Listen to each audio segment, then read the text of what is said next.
Welcome to Out and About with the Old Man, where we highlight a local attraction in 60 seconds or less.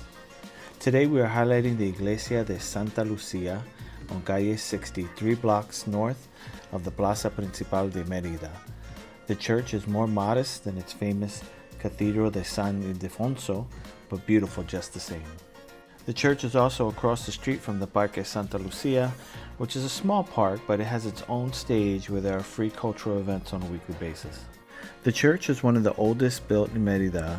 It was built in 1565 to serve the slave population at the time. The atrium was used as the city cemetery until 1821. The front of the church is partially covered by trees. It is said that it is a testament to the slave days where they were not allowed to enter through the front of the church. In addition, inside you'll find a 20th century mural depicting the torture of Santa Lucia. A little bonus footage here in regards to the red coloring of the church.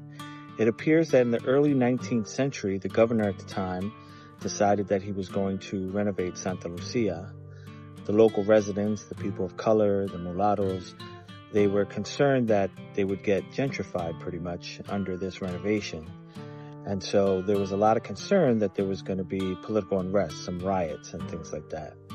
The governor even went so far as to say that they would ban drumming if there were any riots in the neighborhood. So the drumming and singing of African songs was considered a form of cultural expression in the city. And so the threat of the ban caused a lot of political unrest, and a neutral third party had to come in to try and broker a deal. They did broker a deal, but it didn't last too long before the unrest unfolded. So the governor decided to clear out the cemetery in the church without letting people know where the remains were going. And this was considered an act of desecration. And so the West African drums began to ring out in anger across the city. It was said that the ground around the church was soaked in blood when they removed the bodies, which gives it its red aura. The city tried to paint the church white, however, they say that blood poured out from the stone, and therefore it was just painted red.